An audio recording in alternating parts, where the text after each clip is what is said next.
Fernando, how are you, man? Good to see you. Doing great, thanks. I like your backdrop there. Let's see, it fools everybody. So are you down here in Miami? Are you still living here Yeah. full time, or you traveling, or what's?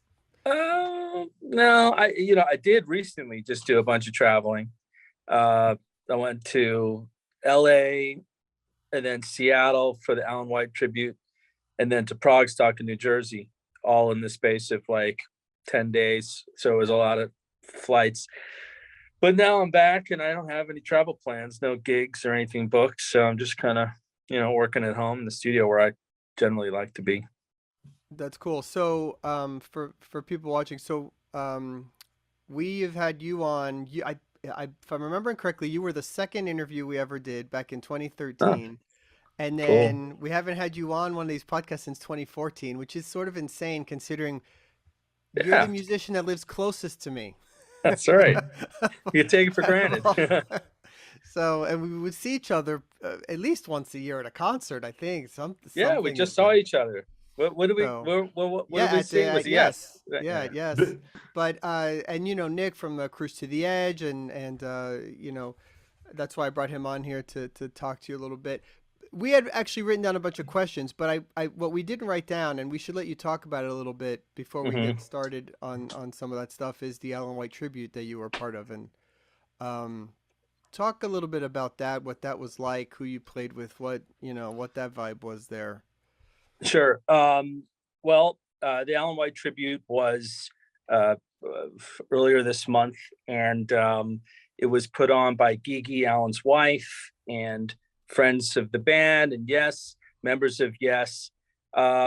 Fernando was invited out separately of me, actually. Fernando Perdomo, the guitar player I work with, to fill in the Steve Howe role because Steve Howe wasn't there.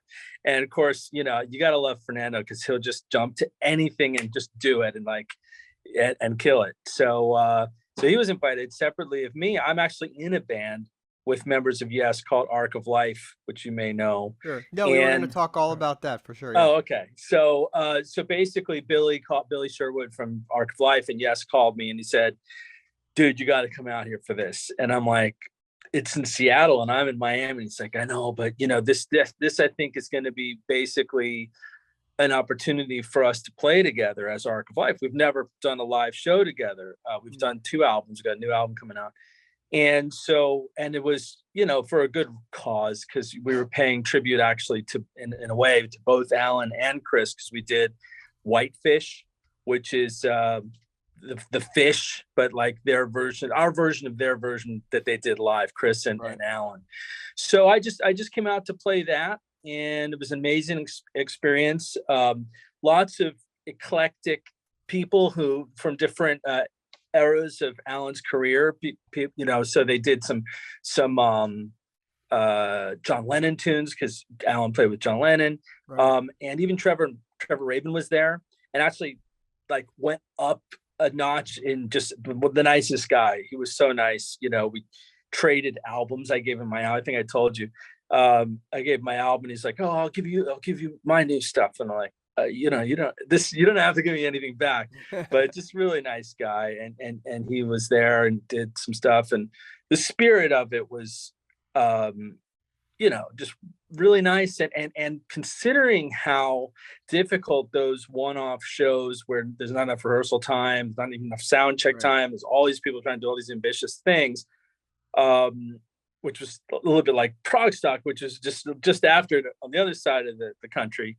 But considering all that, it came off great, and the audience loved it, and everybody had a good time, and it was a good show. So it was an honor for Fernando and I, being this sort of next generation of musicians influenced by Yes, to be part of it and pay homage to a great drummer. I didn't know Alan very well personally. I know a lot of the other guys. I know Jeff Downs was there, Billy, John Davison, not John Anderson, but John Anderson had a video thing and on the screen, and it just to be part of the Yes world, honoring such a great musician, was an experience I'll never forget. I'm glad I did Yeah. it. No, that's awesome that you guys got to be a part of that and that something was done. There's a lot of musicians. Neil Peart, nothing's been done like that yet, and Eddie Van Halen, Mhm. nothing's been done like that yet. Yeah, So you know, that's it's true. it's cool that Alan got Well, something. John Davison was just part of the Taylor Hawkins one, and Right. that was a big event. Yeah. Yeah. I agree. They should have big events, for all the greats. And obviously, there's a time window that for Taylor and Allen that was appropriate. But I suppose, and we did the same thing. You probably remember when Greg Lake died. We did a Greg Lake tribute on Cruise to the Edge. Fernando and I put that Right. together. We did all of In the Court of the Crimson King and all these different guests, and Yeah. Yeah. that was the perfect forum to do that. And I think Portnoy and Fran and Neil Morse did one for Chris Chris. Squire. Yep. And so at least there's that. But I mean, unfortunately, sadly, a lot of great musicians have died, have passed away, but I think there's no bad time to get together and do it. And actually, one of the things that Fernando and I do on the side, in fact, we were just talking about that today, is our tribute albums. We don't really play like in a tribute band full time or anything like that, but we do one-off shows here and there, and we like to produce tribute albums to bands we love, artists we like. He did one for Paul McCartney on his own. We did one together for Yes, involving members of Yes. I did start one and released an EP of a Rush one with Neil Peart actually on drums. Neil Peart. And I'm going to finish that. So that has Mike Keneally and Francis Dunnery and all sorts of different people. So I'll do that. I don't know if we'll perform it live, but there's an album. And we were just talking about the Genesis tribute album that we're wanting to finish. So, there's no, and I think, at some point we might do a John Wetton one because we love John Wetton and he didn't That's really cool. get Yeah. that love. So, I mean, in that way. Yeah. No, that's great. I want to go back just a little bit and give a little bit of a refresher here because at least for me, I became aware of you by name and as a performer through Sound of Contact. And Okay. largely before that, you were, you performed, you did some stuff with Kevin Gilbert and some things, and more largely behind the scenes with your sound company, which is very successful, and a lot of people use your stuff. Um, but so, do you find now being a solo performer? One, talk about getting started as a solo performer around that time and the decision to do that, but balancing both now, doing the company and being an artist, is that more challenging now? Yeah, it can be. To juggling thing. I'm fortunately I am kind of a workaholic by nature, but it's required because there's so much work on both sides really to do it right.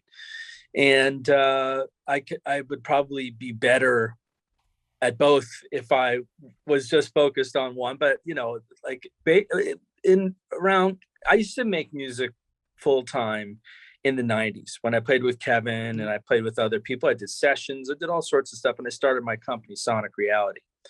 And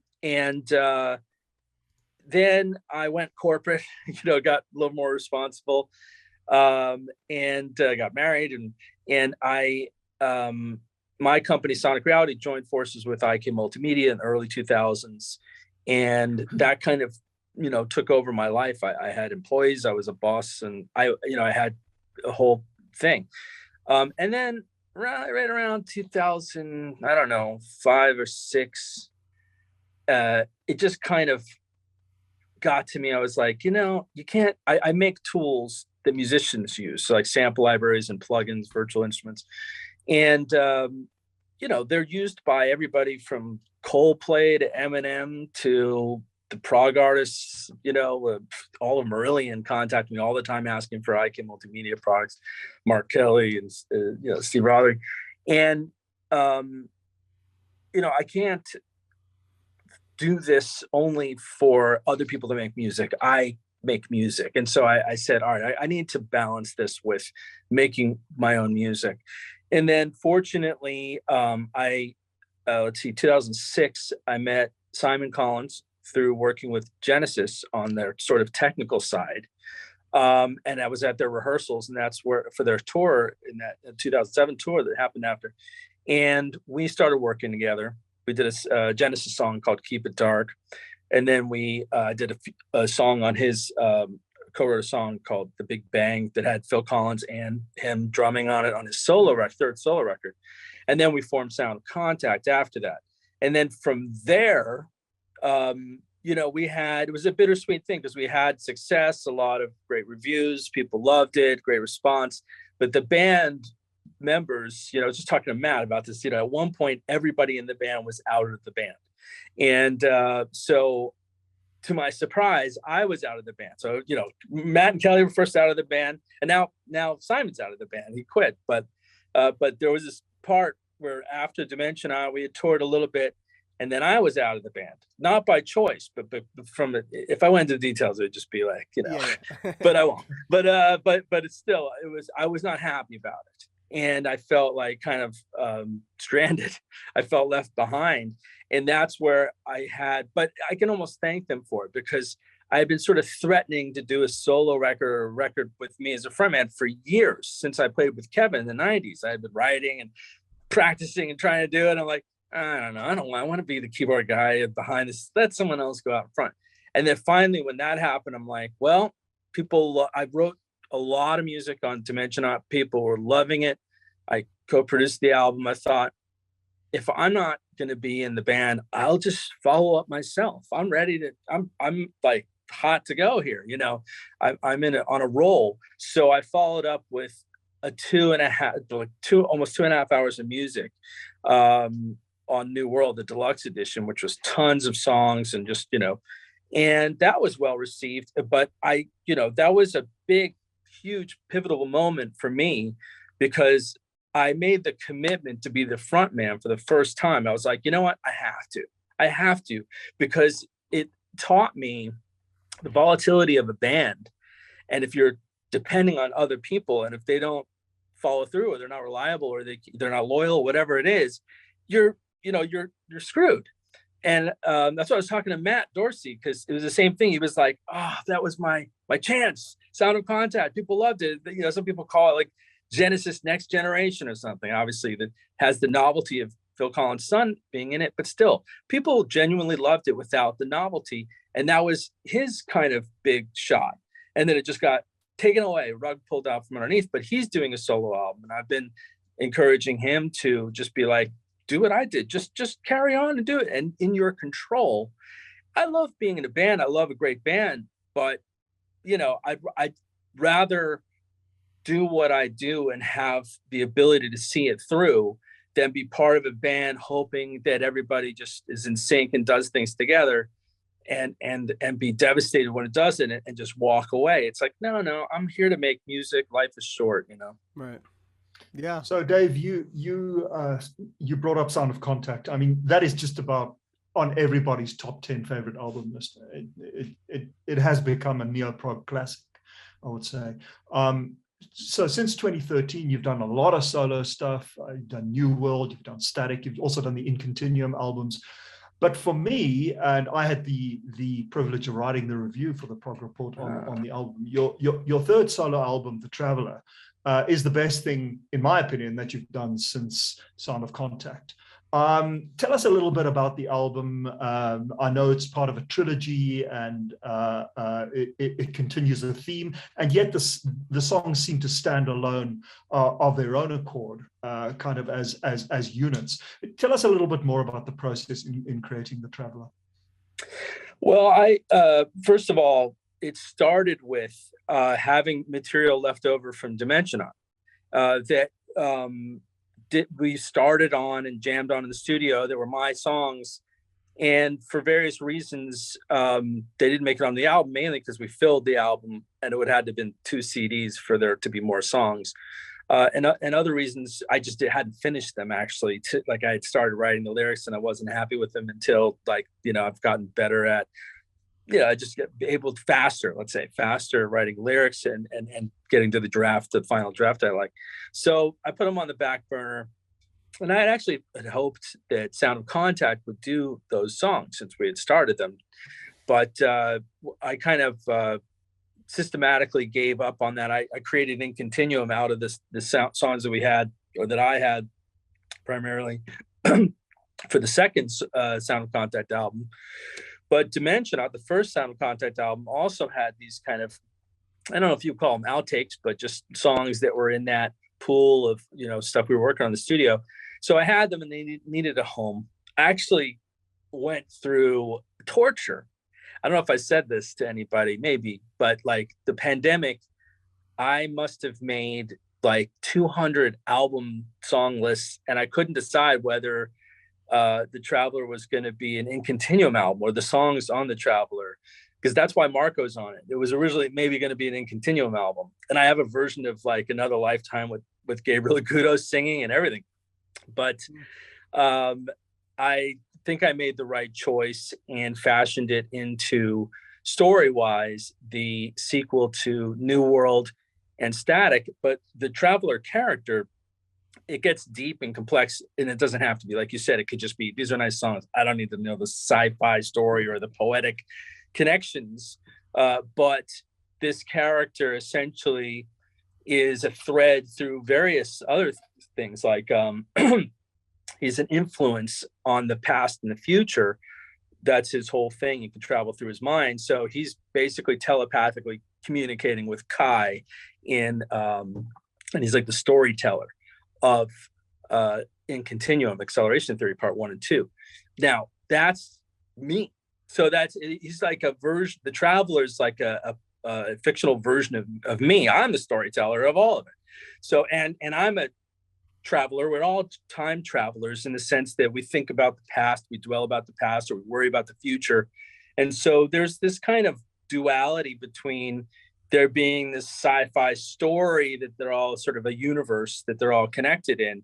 And at the same time, it's like, yeah, but it's also just about relationships. It's about, thinking about the past, letting, dealing with your fears and your demons or your, all the things that kind of get in the way of your happiness. And the Traveler album concludes, it's very kind of more of an uplifting album. Static was kind of dark and cynical. New World was both. And even though New World ended on a very up feeling, a very triumphant moment, this ends up, the Traveler ends up more like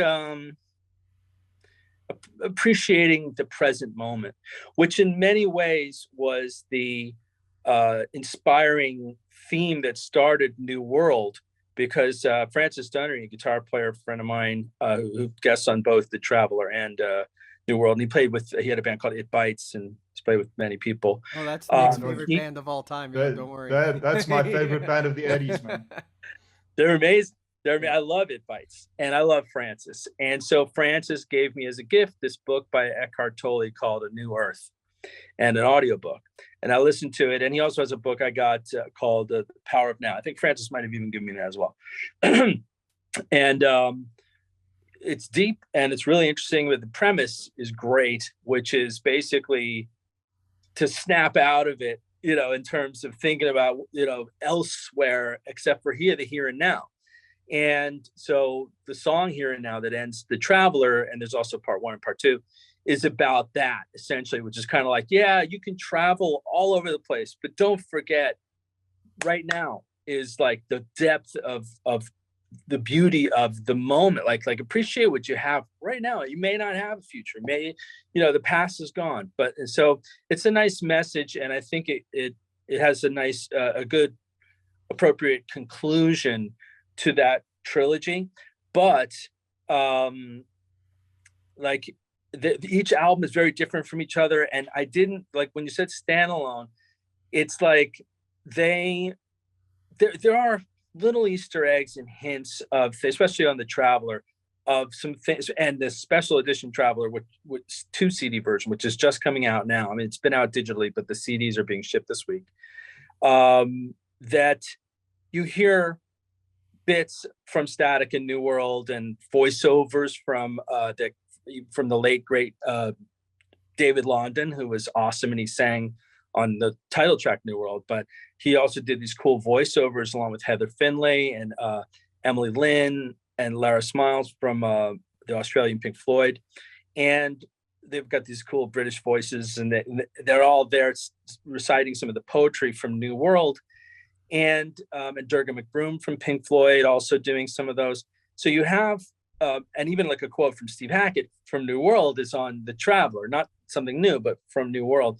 So you have this kind of montage audio elements, and thematically, now that, if you read deeper, you're like, oh, okay, so there was a song called The Traveler on New World, but it wasn't explained what was going on. And now, hopefully, if you really either listen to this interview or you just kind of figure it out on your own, or you have your own interpretation. But my interpretation is this character was, using his mind to either personally experience or vicariously witness these stories that he's telling, and all to kind of just appreciate the life as it happens, essentially.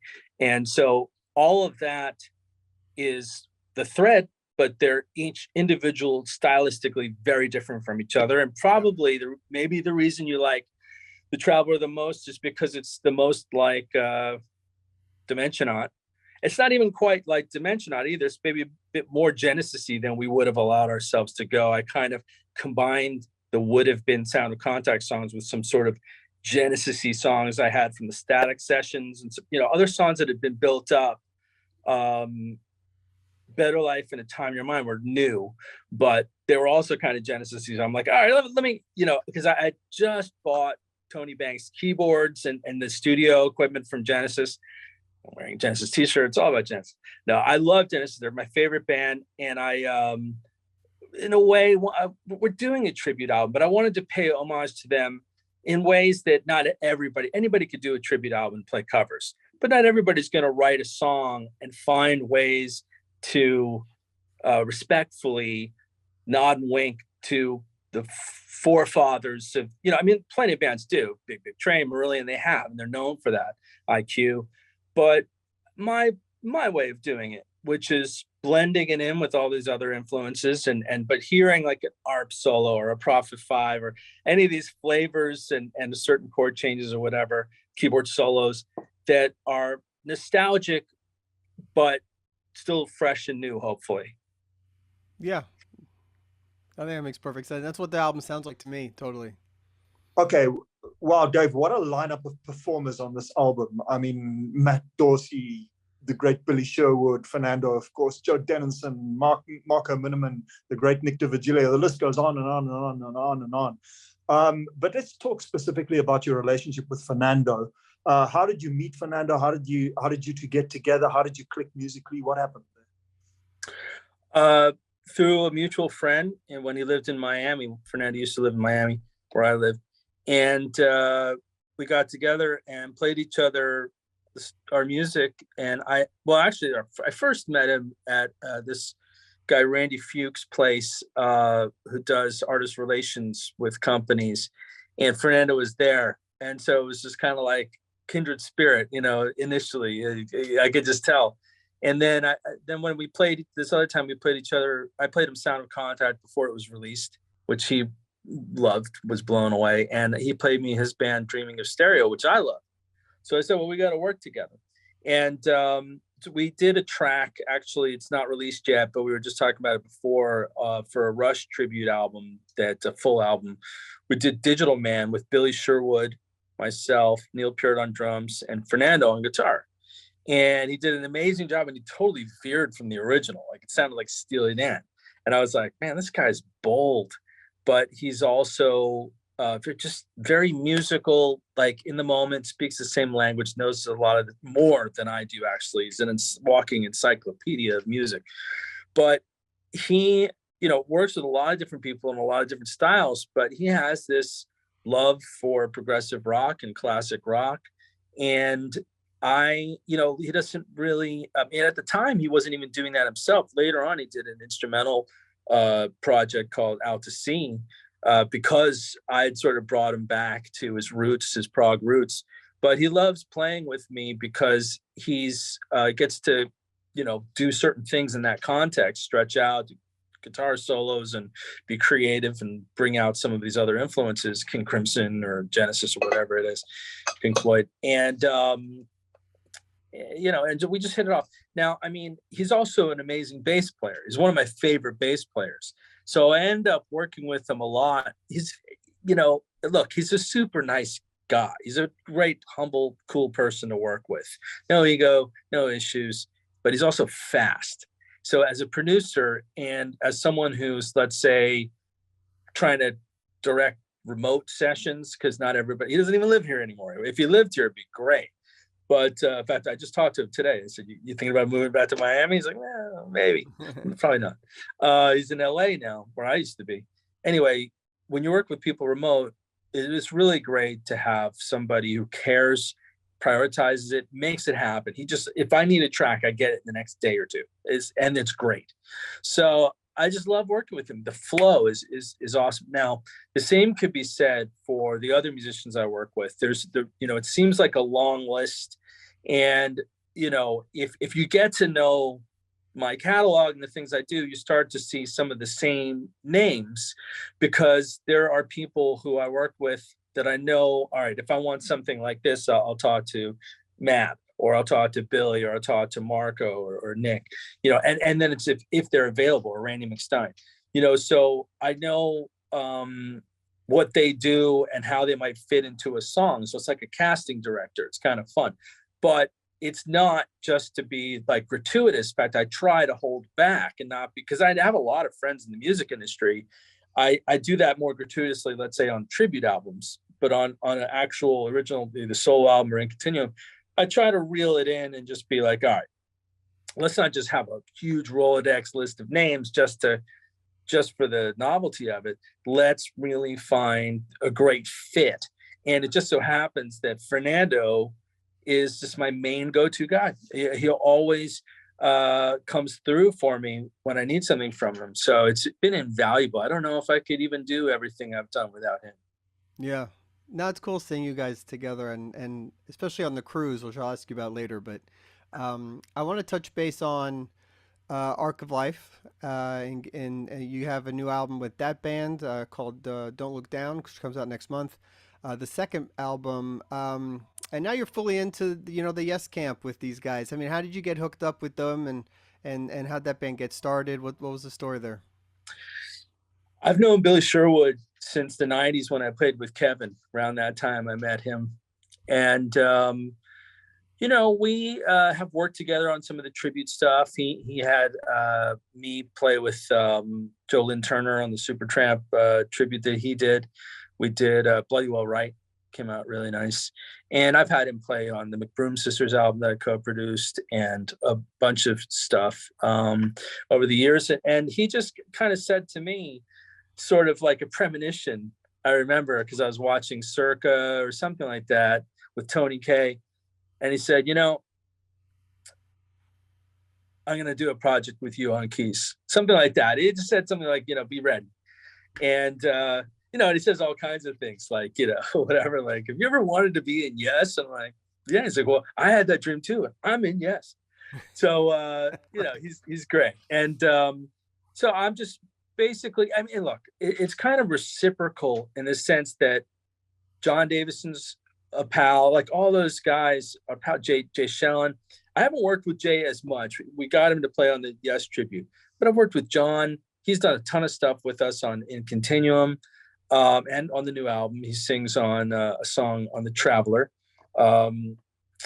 And there's and Billy. So like if I call upon them, they're like, yeah, anything, Dave, like whatever you want. And they do their, so they called upon me and they said, we need a keyboard player for our band. So they had already started this band without me. It wasn't like, hey, let's get together and make a band like Sound of Contact was. This was their band. It's Billy's band. And so Billy was like riding with John on the Yes tour on the bus. And they felt, they said it in their own words better than I can say it, but in a nutshell, kind of like, this is a side project from Yes. It's something, it's more material than we're doing with Yes. That's how it happens sometimes. You write some songs get, chosen by the band you're in, and some are like, what do we do with this? Let's make a band. So they made a band because they had the material. They've worked with Jimmy Hahn before. So the three of them, Jay Shellen, who's now the full-time drummer of Yes, John and Billy, were the core of it. They brought in Jimmy because they've worked with Jimmy. Jimmy played on Union. I'm actually the only one in Arc of Life who didn't play with Yes previously, but I'm kind of, an honor. Fernando and I are like these satellite honorary family, outside Yes family members. We've done stuff with Yes management, and they know us, they like us, and we were invited. So he invited me. I mean, to be honest, the first two Arc of Life albums, I do the least amount. I do no writing, no singing, just keyboards, and it's fine, because I have all these other creative outlets. So to me, it's like they asked me to do this. It's, the difference is, I mean, to me, if they had asked me to just be a session guy on their album, I would have said yes. No pun intended. Yeah, I would have been, yeah, sure. But they asked me to actually be in the band, like an equal member of the band. So I'm like, oh, all right, sure. I mean, it doesn't feel like we are until we all write together, which was the plan for the second album, but the pandemic kind of messed that up. It is the plan for the third album. So for me, I don't feel as personally attached to it. It's more just like a cool thing because I like the guys, and it's neat to be part of this Yes offshoot, and there's potential in that. It could lead, playing live, and who knows, it just be a fun path. And it's easier because it's actually easier, strangely enough, because I haven't invested so much of my creativity in it. One of the hardest things, and it was a harsh lesson for me, was sound contact. And I never thought I could be out of the band because I had invested so much of my creativity into the songs. These were some of those songs I had since one of them I wrote about Kevin, and I wrote it in '98. So Kevin Gilbert. So it was like, it hurt more. If these were all just like Simon songs, then it would hurt, but it just like hurt the ego. It wouldn't be like, oh, but those are my babies, so right. It's a very deep thing for me, whereas Arc of Life, it's just kind of like, well, I'm just a keyboard player, so you know what I mean, like, for now, and I'm happy to go along on the ride, and it's actually also, I learn things. I like to do things where I learn. And so I can see, like, we have a manager, we have an agent, we have all these things. I'm like, oh, okay. So what's it like to have Yes's manager? What's it like to have all these things? And then, I see the benefits. And then I also see the benefits of just keeping it kind of simple and doing the indie thing. So it's great from that standpoint, get to see. Yeah, congratulations on that. Speaking of Yes, Dave, Cruise to the Edge, you're a staple on Cruise to the Edge. And by you, I include not only yourself personally, but also Fernando, Randy, Durga, Nick, your whole crew. You're very generous with your time. You end up playing with just about everybody on the ship, and that includes the passenger stage. I can personally attest to that. You're very generous with your time, and it's a better cruise for you. You want to tell us a bit of your perspective of the cruise? Sure. The interesting thing, people don't know this, but so I'm with Kevin Pollak and I, Kevin runs Oktoberfest in Chicago. We booked Sound Contact for Cruise to the Edge. And then timing was bad. I was out of the band, and Sound Contact did Cruise to the Edge without me, which also was difficult for me. And so, but, first of all, I also wanted to go and see UK play. I mean, that was it. John's gone now, and I knew it was something that was like so things like that. So I actually made a post. I wanted to be on Cruise to the Edge the next year. I was like, all right, I'm doing my own thing. And to me, that was where I had to be. Like, it was justice, poetic justice. Like, I didn't get to go when I even booked the gig and everything. I was supposed to be there. Now I'm going to go on my own. And you know what? I don't know if I've told the story much. Maybe I haven't, but so I had to choose, by the way, between playing in Cumbria with Francis Dunnery and Robert Plant doing Led Zeppelin songs for his charity versus playing my own music. And I couldn't do both. I mean, I could have done it and not rehearsed, but I chose my rehearsals over playing with Robert Plant, Zeppelin songs. And Peter Jones ended up doing it. And I was like, oh, you lucky bastard. But anyway, and I played it the year before with Steve Hackett, this great charity event that he does in Northern England. But anyway, so I actually made a post joking around. I was annoying Larry, and I was saying, look, I'm playing Cruise to the Edge, even if I have to play in the parking lot with my guitar. I'm at Cruise to the Edge.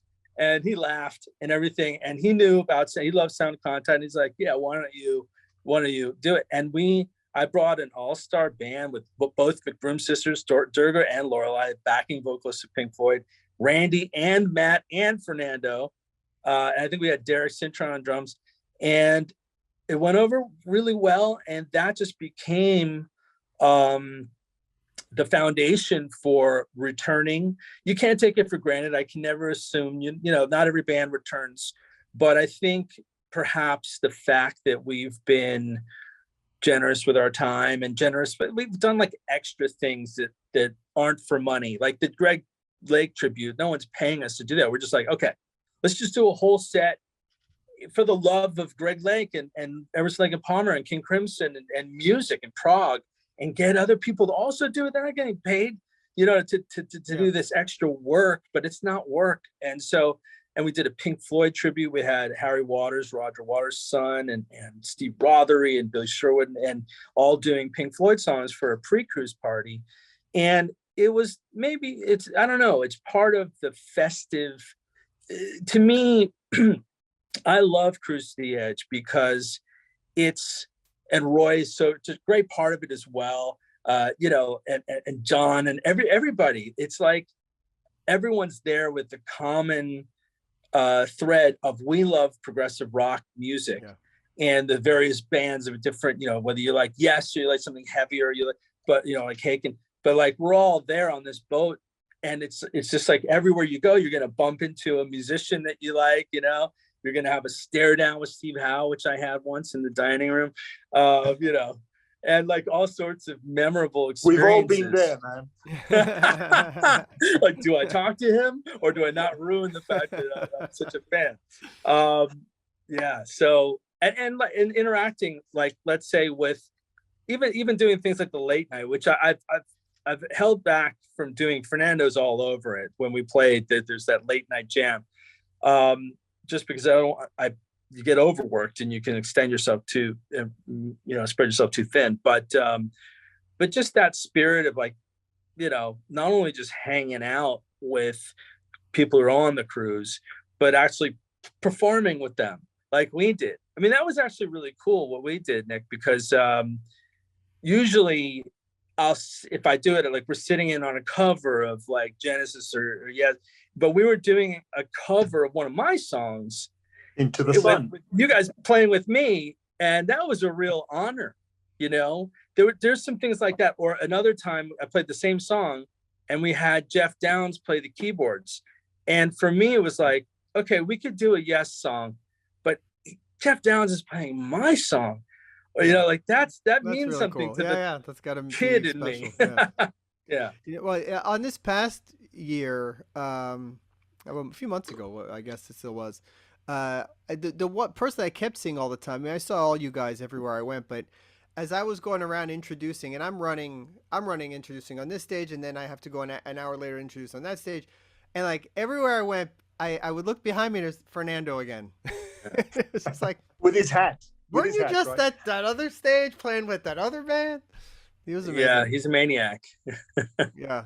Well, listen, man, congrats on everything. It's been really cool to see your career just skyrocket over the last 10 years. There's so many records, so many bands, touring like crazy. Now you're in the Yes camp. I mean, it's been pretty cool. And congrats on all the success. And really, the new album is fantastic. You got Arc of Life coming on the way too. And I'm sure we'll see you on the next cruise and at the next whatever concert's coming down. So thank you. Yeah. Thanks, guys.